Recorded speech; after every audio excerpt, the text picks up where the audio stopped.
welcome back. It's still Daybreak Africa if you just tuned in. And this morning, again, we shall be talking on Edo politics, matters arising. I know it is one election lately that has then taken a lot of reaction. So we have Sam Olorunfemi in the house as we discuss reactions concerning this particular event. Good morning and welcome on Daybreak, Sam. Thank you, Ezekiel. Good morning. Thank you for joining us. You look wonderful and cold at the same time. Yeah. Is it more like the election effect on you already?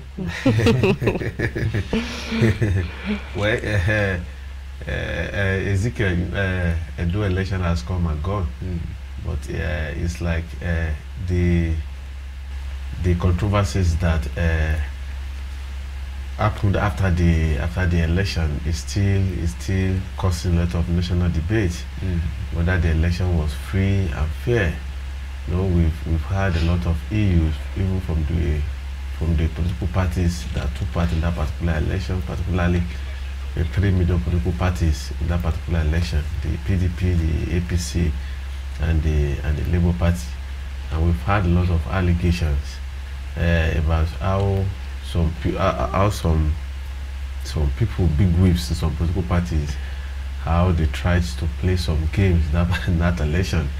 That the election did not even go well with some political parties, and it's not new in Nigeria. That after election, we have some people that will come out to show their displayer, especially those that did not win the election. So it's not new in Nigeria. But Edo election, to me, came as a surprise. If you ask me, Ezekiel, there are a lot of things that are still in the dark as far as that particular election is concerned. But I think it's funny you're surprised. I mean, you tend to actually foresee things, especially when it relates to elections and politics. So what was the surprise factor for you? Yes, Ezekiel, the surprise factor happens to be the outcome of the election. You know, I was here and I predicted how the outcome will look like, and based on the fact on ground before the election, and based on some analysis on ground before the election, at the end of the day, we saw the election coming out in another dimension. You understand now? I don't want to sound as if I'm supporting a political party or I'm against any political party. You understand? And thank God I'm not from Edo State, and I did not support any political party in that particular election. But I think this is Nigerian politics for you, and this is Nigerian election for you. In fact, I will always say something when he was still alive, that in politics, what you don't expect normally happen in politics. You understand? You tend to believe that something will come out this particular aspect, at the end of the day, coming out from another aspect. Well, some political parties now say that they will be heading to court now to challenge the result in court, and let's see how far that one will be. But in terms of those things that came as a surprise to me, happens to be the election result. When you look at what Young Africa is talking about, Ezekiel, you will discover that some people are still in the dark as far as that election is still concerned, because in 2020 the same Yaga came out. In fact, before the end of the election, in fact, if I'm not wrong, Edo happens to be the first election that I think in 2020 that brought in Obasanjo second time, happens to be the first election in Nigeria that INEC will transmit results on IREF, if I'm not wrong now. And I think before the end of that particular election, we had some civil society that monitored that election, already tabulated their result, came out with the result before the official announcement of INEC result. At the end of the day, the result tallied with what INEC announced in 2020 general election. But what we saw in Edo days back now, some people are trying to say that the result they got online on IREF quite different from what INEC. I'm not here to judge anybody, and it is not my responsibility now to say whether the result happens to be a reflection of the wishes of Edo people who went to poll over the weekend, or whether the election happens to be a kind of another way with what we had on IREF. And I think the court will be the one to do justice to that. But I think by and large, in every contest, someone must win and someone must lose, and that's what we just witnessed in just concluded Edo governorship election. Anyways, they've been back and forth, like you earlier said, and everyone is still in the dark pertaining to what actually happened in the election, because it's still unclear whether or not some things happened behind the scene. However, there have been protests, and definitely people are going to court to, you know, question this result. Do we see an end to this going to court to question results? Because it is now becoming a norm in every election we have in Nigeria now, where after results have been made, they go out to the court and then try to question it and see if at the end of the day you see that even the same party which has already been called victorious will still emerge victorious. So what is the essence of going back to court? Well, Angela, if we are to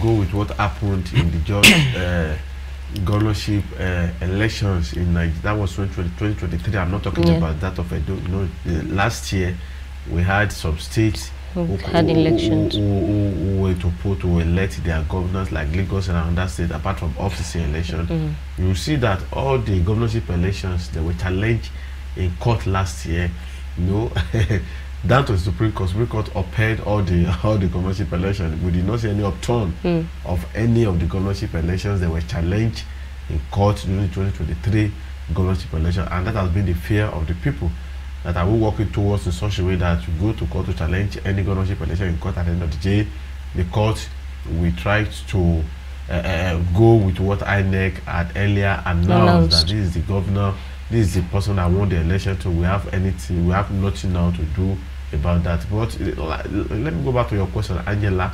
You know, it is what we have in the Constitution and the Electoral Act, that after any election, if you have anything to say or believe that the election did not go down well, you can approach court to seek a redress in court. So that's what we have in the Constitution and the Electoral Act. And in as much we have it in the Constitution and the Electoral Act, I think people will continue to use that particular avenue now to seek a redress in court, because it's in such a way that after INEC being declared a particular candidate winner of that particular election, and you believe that the election did not even go on, the election did not reflect the wishes of the people who voted in that particular election, you can go to the court and seek a redress in court. But like what I said, 2023 general elections, don't forget that Kano governorship election was challenged in court down to Supreme Court. Plateau governorship election was challenged to Supreme Court. Lagos State governorship election was challenged to Supreme Court. Ogun State governorship election was challenged to Supreme Court. Taraba State governorship election was challenged to Supreme Court. Adamawa governorship election was challenged to Supreme Court. A lot of governorship elections were challenged to Supreme Court. And what did you see? You see Supreme Court now try to go with the earlier announcement of INEC. You understand that well? And I want to believe that what Supreme Court is trying to do is that so that we not see a kind of more of off-cycle election again, because what led us to off-cycle election in Edo and some other states happens to be a kind of maybe a particular governor being in office, taking out of office at the end of the day, maybe after a year or some months, Supreme Court coming out to say that the governor, the election that brought in the particular governor was marred with maybe irregularities, and you ask the governor now to leave office, and you ask another governor now to take over. Automatically, that particular state now will now be added to off-cycle election. So, but by and large, Angela, I think we pray that we get to a point in Nigeria whereby we will have any election, whether governorship election or national assembly election or presidential election, that at the end of the day, the electorate will align with the decision of INEC, that truly the person that INEC declared to be the winner of the election truly won that particular election. So I hope we get to that particular stage in Nigeria. Nobody will see reason now to go to court after any election, whether gubernatorial election or presidential election. Talking about how INEC. Sorry, but I have a follow-up question to that. But does it, if we have to keep going back to court to settle all this case, does it mean that INEC is not responsible enough to take up its responsibility? No, Angela, the clear interpretation is that people don't believe in INEC again. That is clear interpretation. You see, it's just like, you know, if someone should give you money, you understand now, and in the presence of that fellow, you started counting the money. You know, it could mean maybe you don't even trust the amount of money given to you. But what we are seeing now, you see, the more you see people going to court, it shows that the more people are losing interest in INEC, because if people believe in INEC, people will not see reason to go to court again to challenge that particular election result in court. And I think at this particular time, it is dangerous to our democracy. Like I keep saying now, it does like judiciary now we have the final say to determine who truly was a particular election or not. And we know that it's a responsibility of INEC to conduct an election and to announce the winner of that particular election. But if now it's not becoming a point that INEC will conduct election, announce the winner of that election, and we need now to go to court and allow the judiciary now to really tell us who truly won that particular election or not. So it shows that people are losing interest, people are losing trust in INEC, because that is the clear interpretation,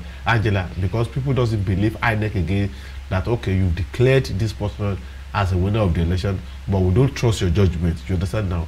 Let's go to another place that will give all the clear interpretation whether the person you declared happens to be the one that won that particular election or not. So to me, it's bringing a dent on INEC's image, Angela, if you ask me, because if people still believe in INEC, people will not see reason again to say that I want to seek redress in court. So I think it goes a long way, and it's telling us that INEC must step up their game in such a way that people will still trust in the institution, because when you lack a trust in a particular institution, whatever they do, you don't see any okay, you don't align with that particular judgment of that particular institution, you know. But we know that initially INEC will be the one to announce the winner of the election, and we've seen cases we've seen cases.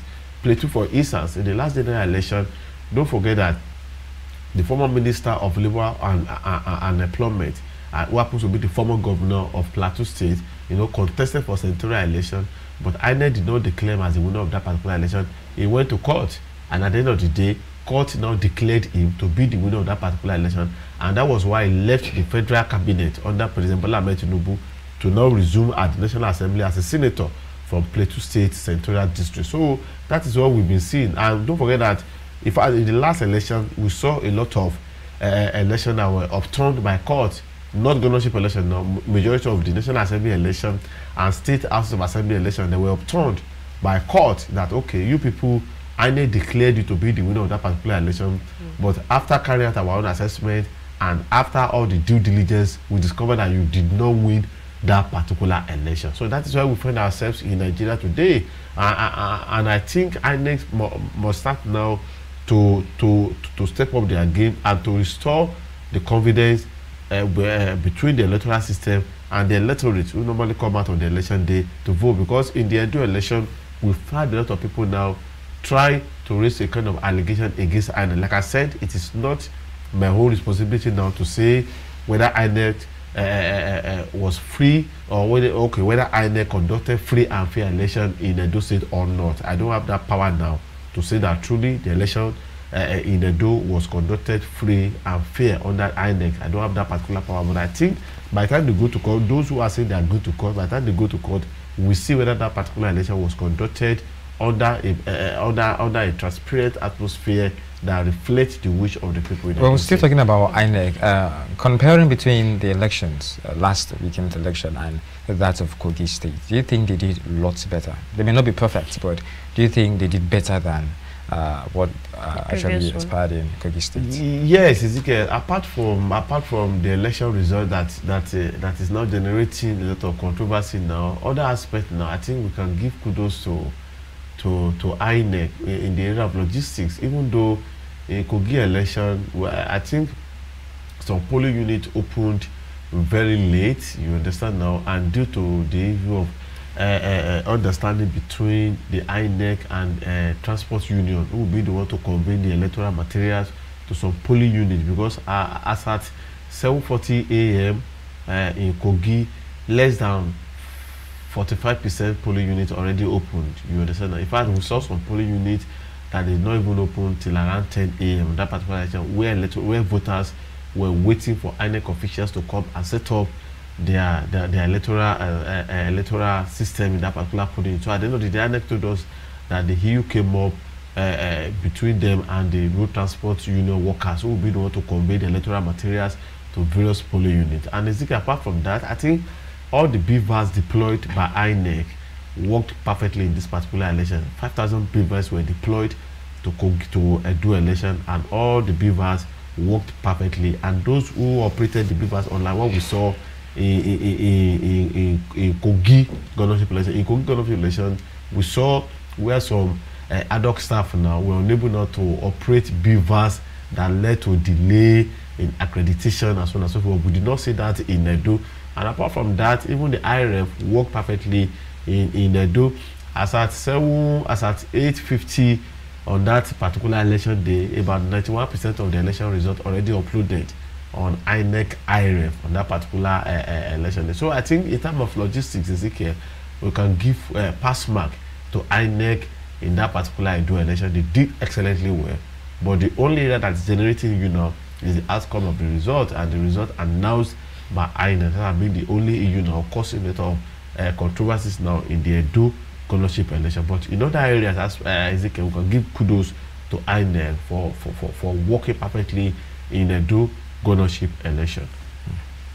Well, looking into the process that is usually adopted by INEC during this electioneering process, what do you think are these loopholes that cause most of these manipulations and all these unwanted results we see today?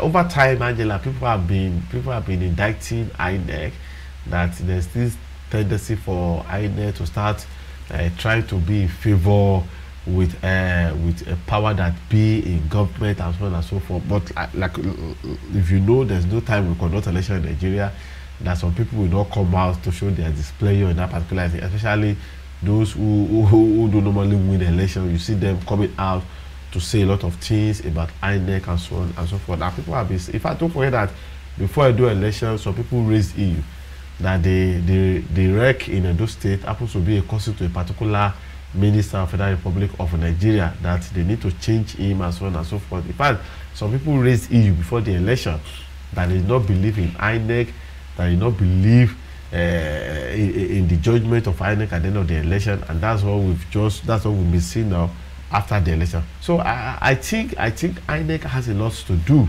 in the conduct of election in Nigeria, so that in such a way that people will not be raising noise. In fact, as a matter of fact, this is what also causing voter apathy, because when you believe that you go out, you want to go and cast your ballot, and you believe that if I should go out and cast my ballot will not count. What's the sense of coming out in the first place to cast my ballot?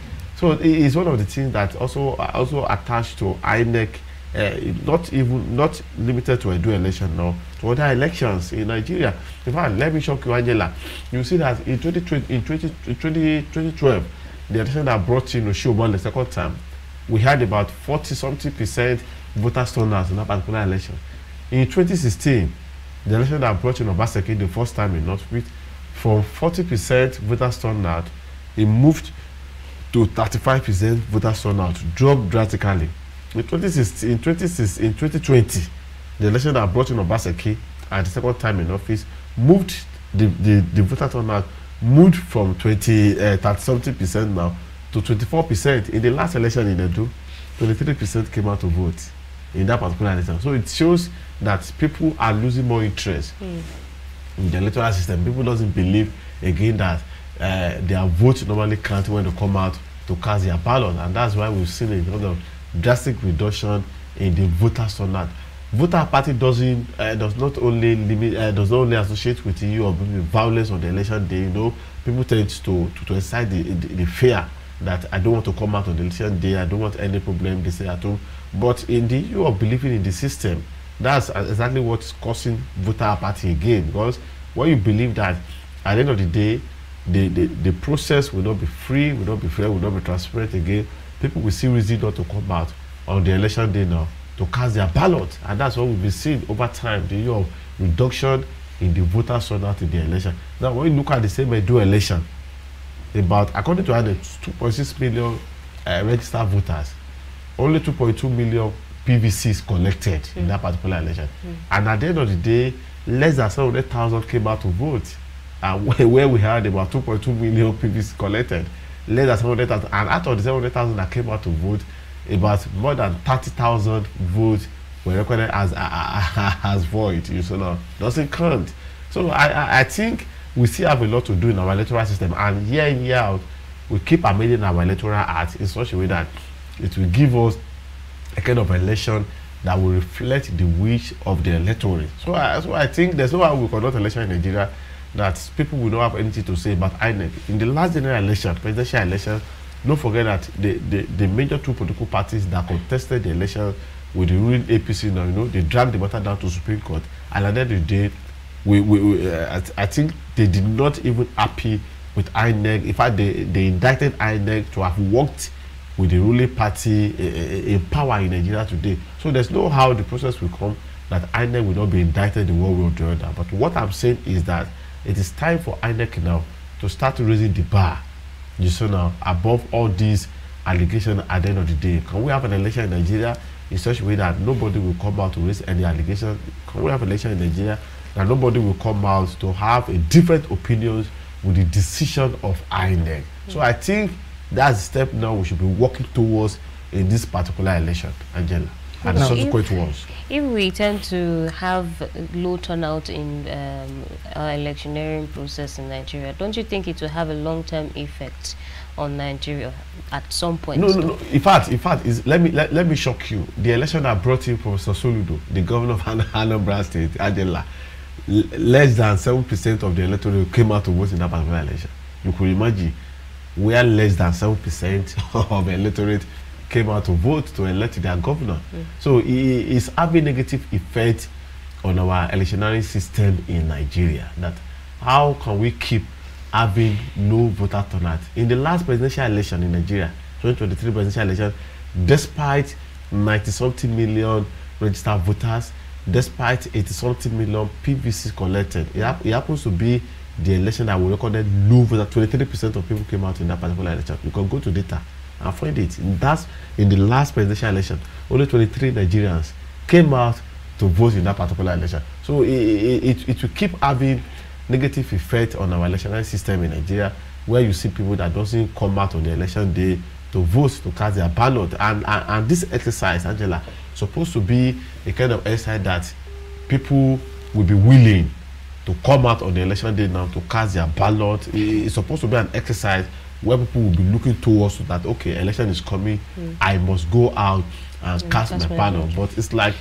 the more we move towards the election system, the more we see people showing displeasure in coming out to cast their ballot. And like I said, a lot of factors could be seen in leading to that particular aspect that people on the election day are showing unwillingness to come out and cast their ballot, and that is why you see, in fact, if you see the Constitution and the Electoral Act, it's highly specified that before you become a president or a governor, at least you're supposed to meet a particular percentage of the electorate that will come and vote for you or the electorate. So in summary, it shows that people don't even believe in the system again. People have lost confidence in that particular system again, and that's why you see people not coming out. So in fact, in just a dual election, I don't believe that we're going to see a drastic reduction in voters turnout. And like I said, the one we had in 2012 to be 40% compared to what we just had now in the say 23%. Quite abysmal and quite unfortunate that people are not even coming out now to show a kind of player in coming out to elect who becomes their leader. And I think political parties now, not limited to a political party now, all political parties now, and I think they are trying to leverage on this, that people are not even coming out to sing.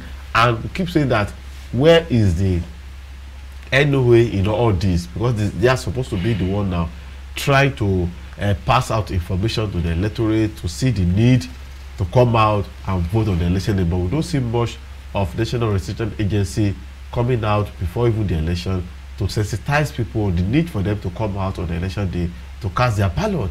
So Angela, if people, it's just like when you have an organization and people are losing interest, so it's like something is wrong within, and we need to sit and find out what is wrong, what is going on, that people are not even coming out to exercise their franchise. If people are losing interest in the electoral process in Nigeria, it speaks a lot. I would stakeholders will sit and find a way forward. What can we do now to get people interest back in our electoral system, such a way that when the election is coming, people will be willing to go out and exercise their franchise? It's like the more we go, the more we see electorate losing interest in our electoral system in Nigeria. And like I said, a lot of factors will be responsible for all this. Maybe election will come out, and then we declare result, and the result will not even reflect the wish of the people. Well, I guess at some point we'll talk about that fact, so we'll have to go for a break. Before we go for that break, you did mention earlier on that the election result was surprising even to you. It was more like you never saw that coming. And I tend to ask, in that case, does it mean the will of the people didn't exactly prevail? Because the funny thing is, you did commended the work of INEC. You actually said they did a very good job, maybe not perfect, but there's an upgrade from what we usually know, what we usually see. You spoke about the IREF and how the machine tends to work perfectly. So it wasn't on their part. I don't know, just maybe it wasn't on their part, but somehow the will of the people failed to prevail. Because if you were surprised, and you're not the only person I've been saying this election is quite surprising, I guess you have one or two to say on that. But before you actually start speaking on that, we have to go for the business segment. It's time to go start on Daybreak Africa. When we come back, Olorunfemi will be here as well.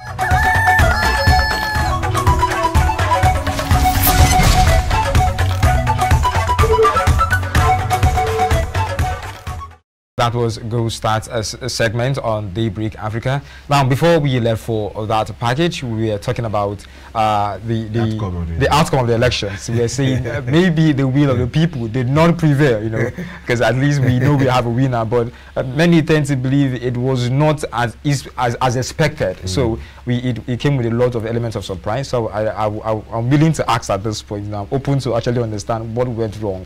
What happened? Did the will of the people actually prevail, or was it more like a tight contest?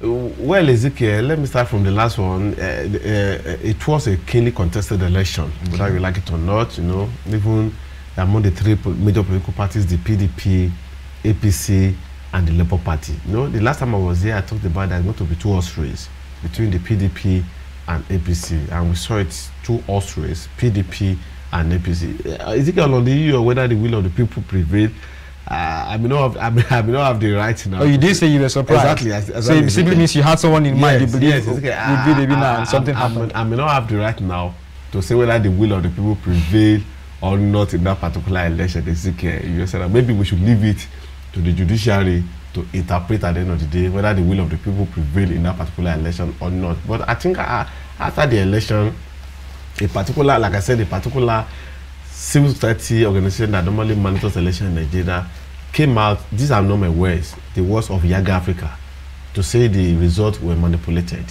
You understand now? They said clearly that the results were that it is not what we have on IREF that INEC declared. But like I said, Ezekiel, I don't have the power. Sam doesn't have the power to say truly the results were manipulated or not. Let's see how court will interpret and our court will tell us whether truly those results were manipulated or not. But what I'm saying is that if some people who have been monitoring election in Nigeria came out to say that the results of those elections from various polling units, various local government areas, various wards were manipulated, let's see how court will be able to interpret particular election. And I think this thing is very clear, Ezekiel. Someone was asked me, I was like, PDP, other political parties that did not win the election don't need to cry, because when you look at this election, according to data, PDP has 99% polling agent across the 4,519 polling units in Edo State. APC has 98% of polling agents across the 4,519 polling units in Edo State. So it shows, and we know how this thing works, that in every election, after the announcement of results at the polling unit and after inputting figures at the polling unit under Form EC8A, now what the law says is that after INEC official, that's the PO, that's the presiding officer now, input all figures, signed, security agencies there signed, all party agents there signed. I think a copy should be given to each political party agent at that particular polling unit. They have a copy. So I think other political parties now, what they need to do now is to study the polling unit's result, give it to their polling agent very well, do their calculation. If it is not tallying with what INEC announced, then they can go to court. And if it is tallying with what INEC announced, then fine and good. It shows that the will of the people prevail. But I think what other parties are saying is that they want to sit and study the election result. And like I said, it's all the results from all the polling units are on IREF. So people can go to IREF and download the result and see it. And that's the essence of having IREF. We know that IREF is not a collation center. IREF is there for people now to see election results in each polling unit, and they can do their own calculation there to see what INEC has announced, whether it's tally with the result they have on IREF or not. But on the issue of people, like I said, I'm not a voter in Edo State. We are just an observer who observed the election and try to do the post-election analysis in Edo State. So let's see what court will say on that particular. Like I said, we've seen cases where court later came out to say that the will of the people did not prevail in that election. So let's allow the will of people to prevail, and INEC overturned a lot of election in because I've started fast that of 2023 general elections. Most of the National Assembly elections were overturned. In fact, we've seen some federal lawmakers who already taken the oath of office, and at the end of the day, appeal say that the election that brought you into office doesn't reflect the wish of the people. So you have to leave the office, let the person that truly won that election occupy this particular seat. So Ezekiel, let's see the outcome from judiciary. You know, you did mention there are many factors that tend to affect a particular election. Yes. Particularly for APC. What do you think was the game changer for them? Because yes, maybe they were not they didn't come into that election, you know, really confident. They came in, you know, willing to fight anyways, but not fully confident. But what do you think was the game changer? I think the game changer happens to be the Edo North Central District. Now, when you look at the composition of Edo State, they also have 3 central districts: Edo North, Edo Central, and Edo South. You see that out of the 3 central districts, PDP did not even have any central seat. Edo North is under APC Adamu Shomole. Edo Central is under Monday Opebolo, who won this particular election, and Edo South is under Labour Party. So PDP did not even have any central seat in Edo State. And when you look at the 9 federal representative seats, APC is having 7, PDP is having 1, Labour is having 1 as well. 9 federal House of Representative seats. And when you look at that election, because I took time now to study the election, PDP won Edo South, PDP won Edo Central, but APC won Edo North. And when you look at the margin in Edo North, I think APC scored 130-something thousand votes in Edo North, and it's quite understandable. Oshiomhole is from Edo North, Philip Shuaibu is from Edo North. You see now, most of the big whips in APC, they are in Edo North. So it just like maybe they try to deliver. You know, after you're done, you need to talk about Philip Shuaibu. I mean, the game that actually went on between Philip Shuaibu and APC. I'd like to hear your view on that. But when you're done, yes, I will go there. So I think that particular I don't know now. APC won 130-something thousand votes in Edo North, and PDP managed to get very, very abysmal result in that particular Edo North. When you go to Edo Central, the margin that PDP used to lead APC, it's quite slim. You understand now? In Edo South again, the margin that PDP used to beat APC is very, very slim. So I think the game that came from Edo North Central District. That's where APC had huge number of votes in this particular election. And when you look at the margin between the winner and the first runner, that is the APC and the PDP, I think it's less than 40,000 votes that APC used to win PDP in this particular. And people were like, maybe the way Obaseki managed the state, you know, now that maybe also led to the EU of APC winning that particular election. They talked about how he victimized Philip Shuaibu to leave office, even removed him. No, don't forget that the court judgment that came in favor of Philip Shuaibu said that his removal was politically motivated and quite against the constitution of the law. So people give a lot of factors that led to the outcome of this particular election, that making Obaseki now to lose the particular governorship election to the APC in Edo State. And don't forget that APC is not new in Edo State. APC is not a political party that said that, okay, this party is new in Edo State. Like I said, under Oshiomhole, when Oshiomhole came on board, that should be 2009 now, when they won his case at the appeal court in Benin. I think he came under ACA. Later, he defected to APC, and the 2012 he won his re-election again. In 2016, it was the one that brought Obaseki in 2016 under APC. Don't forget Ezekiel, and don't forget in 2020 he tried now under Pastor Ezekiel now to seat Obaseki, but he couldn't.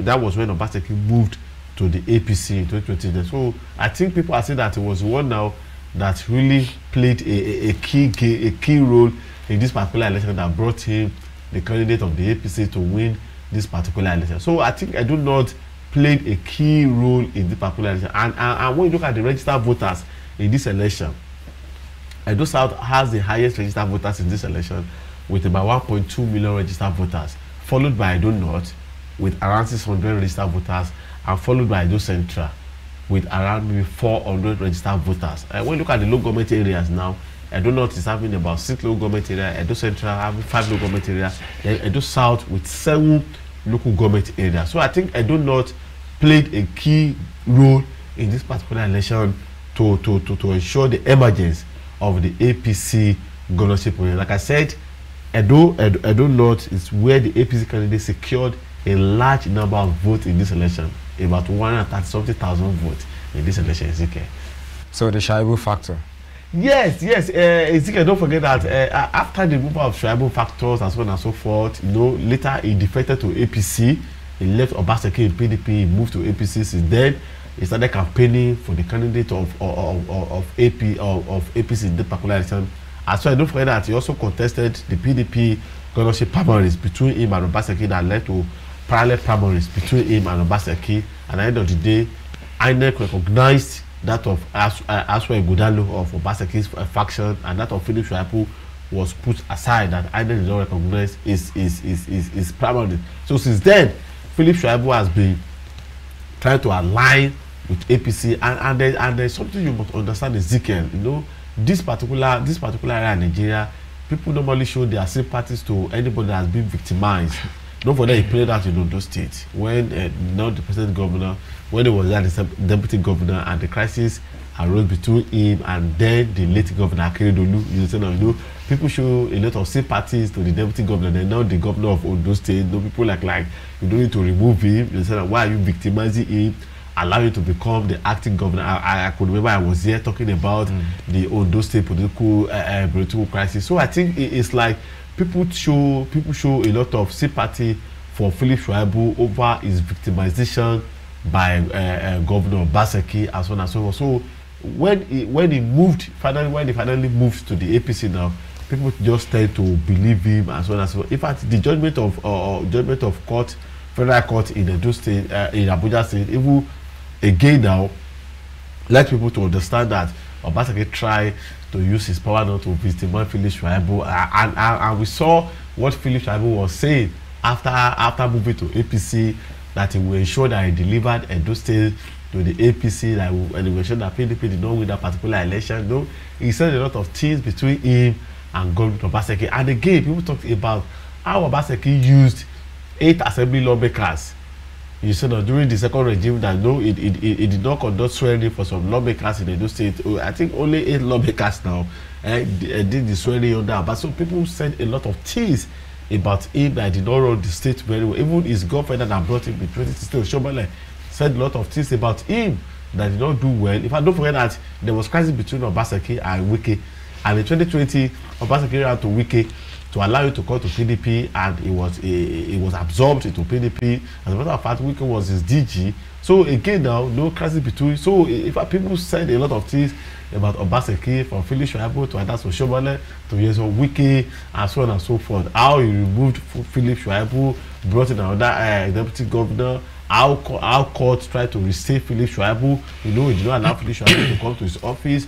He moved him to another office, withdrew all his aides. You said that. So all those games, I think part of what people used against him in this particular, and that is politics for you, Ezekiel. So you can't run away from all this in our electoral system in Nigeria. But like I said now, the election has come and gone. Let's see how court now will do justice to this particular, whether truly the wishes of the people prevailed or not. So I think court will be the one to decide, and they are to determine at the end of the day whether the wish of the people prevailed in the election or not. Well, having in mind that we still have another election around the corner, Yes. say in the next 2 months, although we'll be hosting its own election. Yeah. Most people have seen Edo State's election to be like a prerequisite to what's going to happen in November in Ondo. So what do you see happening in Ondo in the next 2 months, judging from what happened in Edo State? After I do election, Angela, PDP, Ondo State came out to say that INEC should not do what they did in Edo. They should not come to Odo to do it. You say now, hey, it's like they started saying that INEC was biased in the last election in Edo State. You understand? But I think Edo is quite different from Ondo when it comes to politics, because in 2016, when APC won Edo election, I think we see Abimiko on board there.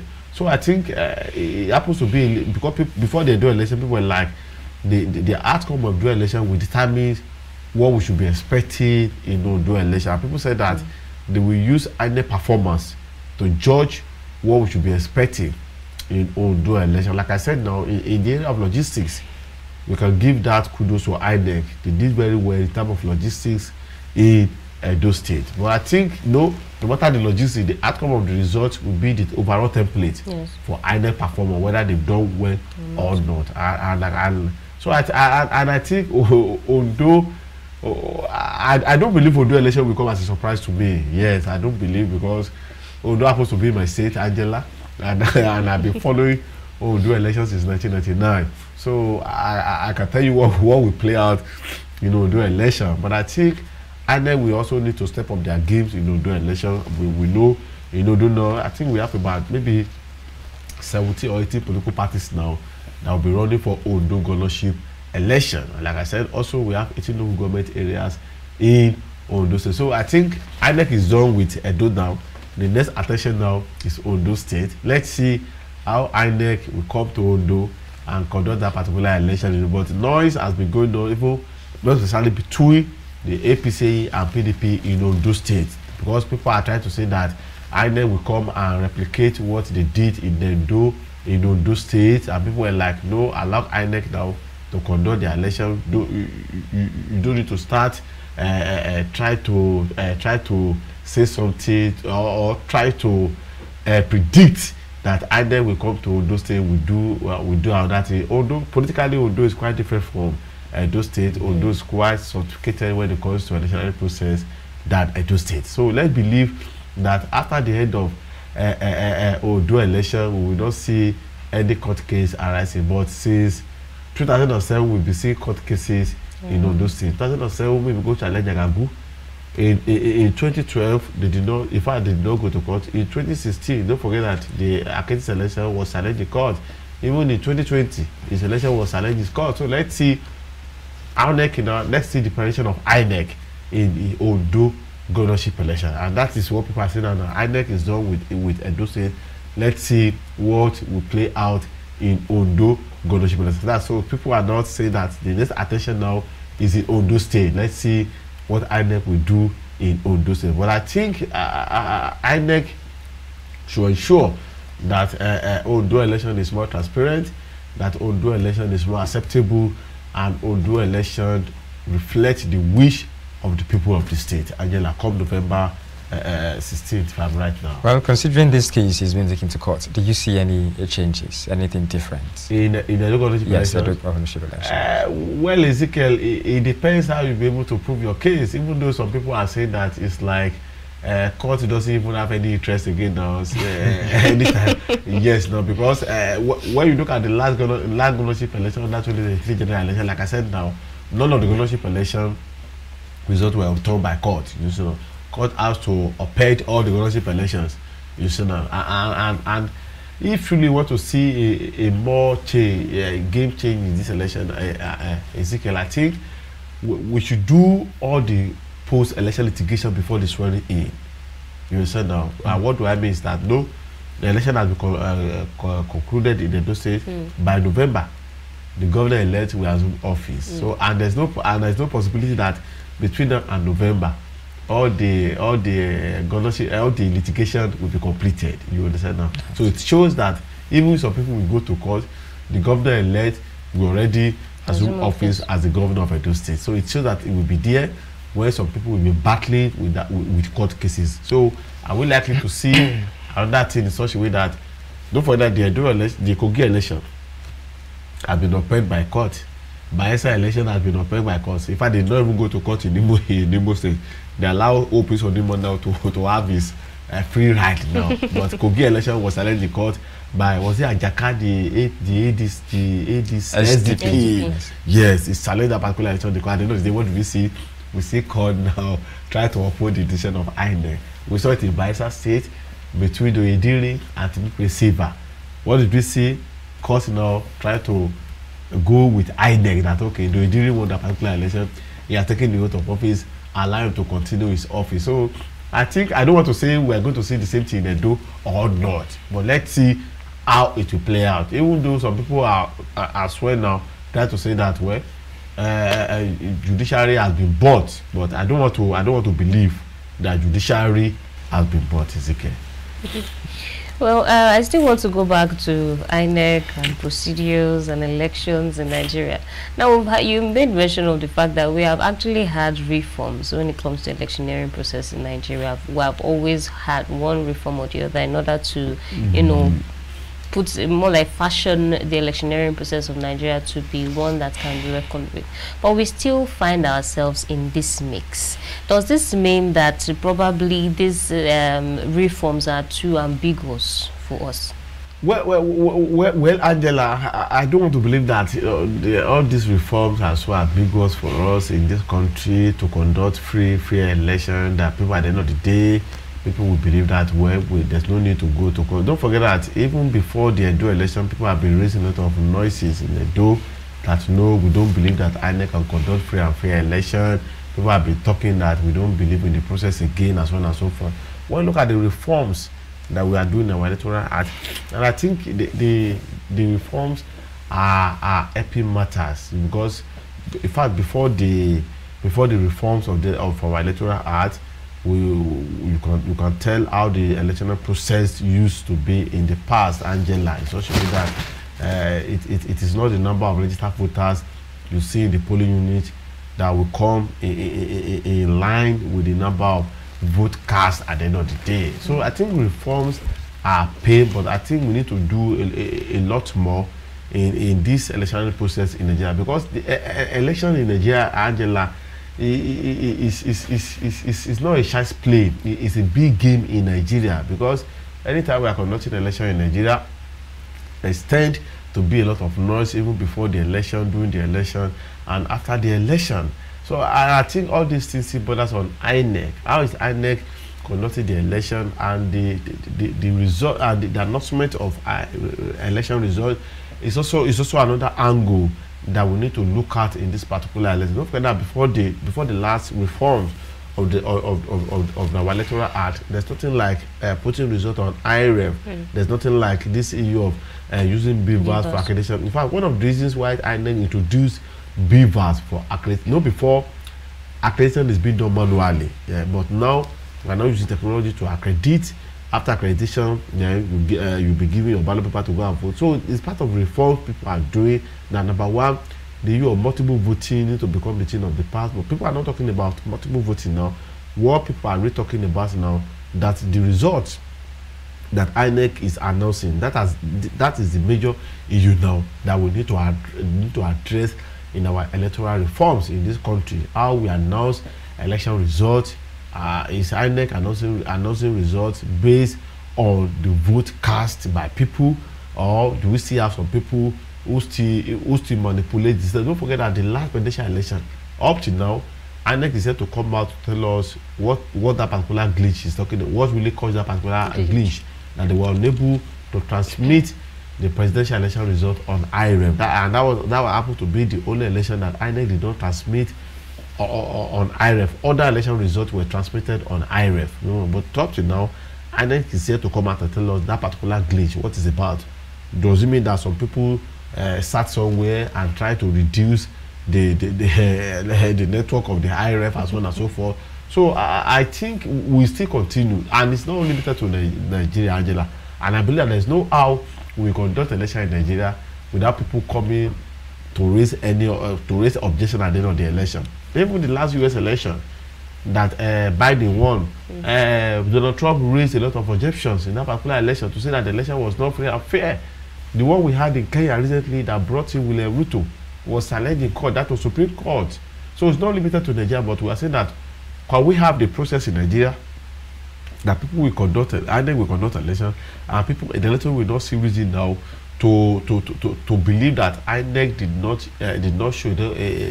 not conduct that election in such a way that reflect the wish of the people. So I think we will continue to do a lot of reforms in our electoral process in Nigeria and our electoral act that will suit the system and that will make the system. In fact, people have been advocating that Mr. President or presidency rather should stop appointing who becomes the INEC chairman, that we should start the reform of that particular place. That when you appoint who becomes the INEC chairman, that there's probability that the person will try to favor your political party. So I don't have fact about that, whether each time president appoints the INEC chairman normally favors the power, the political party in power. So people are saying that let's start from that place such a way that the appointment of INEC national chairman and REC will not be under the prerogative of Mr. President, and we should take away from the presidency. We should take it to another angle and be the one appointee who becomes the INEC chairman and REC across the 36 states. So I think reforms will keep going on, Angela, in such a way that at the end of the day we see more process in Nigeria that will continue to reflect the wish of the people. But like I said, there's no how we conduct election in Nigeria and people will not read noise, especially from those who did not win that population. And in fact, this is very common in judiciary, you know, where if at the end of the day a court should give a judgment, you see those that the judgment did not favor telling you that the judiciary judiciary is not even living up to expectation, that democracy is under siege. But you see people who the court judgment will favor, you see them coming out that judiciary is truly the hope of the common man, praising judiciary in Nigeria. Of course, so that has been the system in Nigeria. And don't forget that when Osho election was conducted and PDP won that particular election under APC, those people were like, no, INEC has called, that now we are beginning to see INEC that will conduct election that will reflect the will of the people. Now by the time you go to another state whereby APC will win the election, you see PDP who praised INEC in Osho State for conducting free and fair election, saying another thing entirely. Well, I guess at some point we'll have to work on reforms, and I guess at some point we'll have to talk about the reforms and then INEC reforms will bring us to an end for Daybreak Africa for the morning. But see you tomorrow, same time, same station. I remain Ezekiel, Ogar. And I am Angela Daku.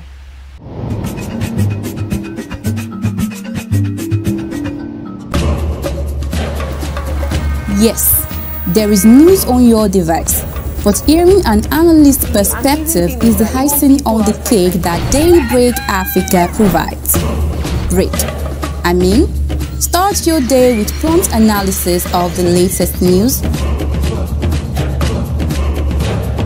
trends, exactly, and then you see these people, they are so agile, they can do a lot of politics. We have to go back to that regional system. That is the foundation of this country, for God's sake. Entertainment, fashion, culinary skills. So first I'm going to be pouring the oil inside the pot, and religious and cultural events amongst others on Daybreak Africa. For a rich mix of analysis on current issues, tune in daily from 7 a.m. to 9 a.m. on channel 480 and 124 on Startimes.